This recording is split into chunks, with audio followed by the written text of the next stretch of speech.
কে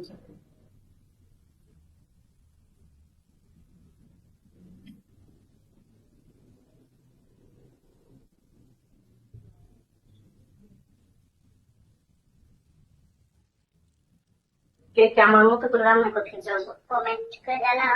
আমার মতো করে রান্না করে দেখো, ভালো লাগবে। আশা করি ভালো লাগবে। শর্টকাট রান্না এবং খুব মজাদার হয়।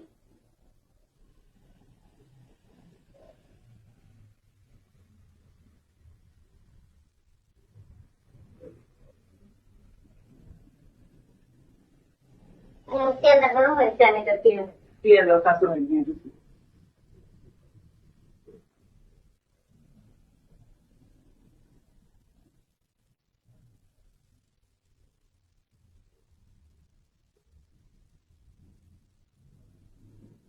আমি এখন লবণ দিয়ে দিলাম। লবণটা দিলে আগে যে পেঁয়াজটা মজুর না।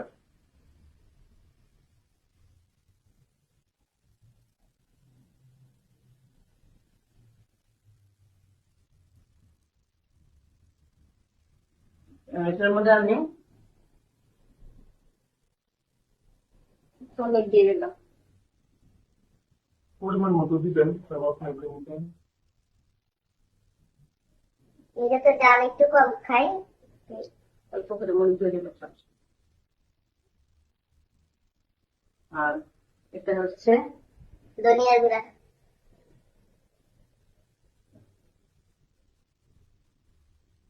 এটা হচ্ছে জিরার গুঁড়া। আমি সবকিছু দিয়ে দিলাম, কষাই নিয়ে পেঁয়াজটা বাদামি কালার হওয়া দরকার নেই। একটু হালকা হয়ে গেছে, তেলে দিতে হয়ে গেছে। আমি এটার মধ্যে পরিমাণ মতো পানি দিয়ে দিল।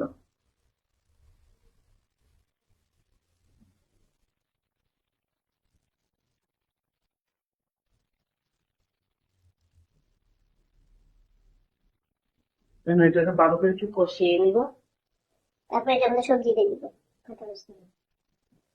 মশলাটা কষাই নিচ্ছি। দেখে মশলা সালাদটা সুন্দর হয়েছে।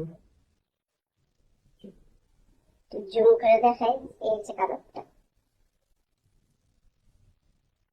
এখন আমি এখানে আমার এটা কি বলি, আমি বলি বরবটি। এখানে বেগুন দিয়ে দিছি, গাছ থেকে ছিঁড়ে আর একটা আলু দিয়ে দিছি, এটা আমি এখানে দিয়ে দিব। এটার মধ্যে একটু টমেটো দিলে মানে অনেক ভালো হয়, টমেটো দিলে আরো টেস্ট লাগে। বরবটির মধ্যে টমেটো দিলে অনেক ভালো লাগে আমার কাছে।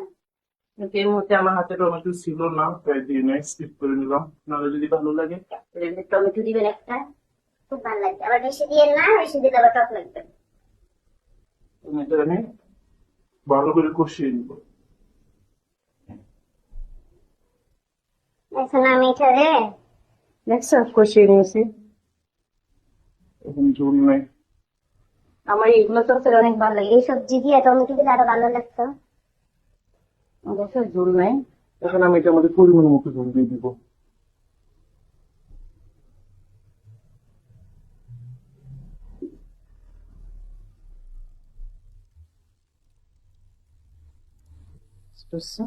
বড় আসলে এটা আমি মাছ দিয়ে দিই এটার মধ্যে। দেখেন আমার তো তৈরি আপনাদের একটু মাছ দিয়ে দেবো।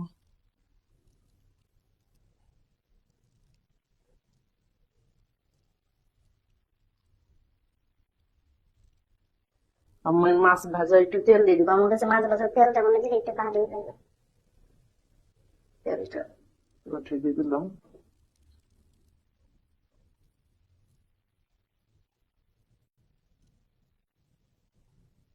ঠিক আছে,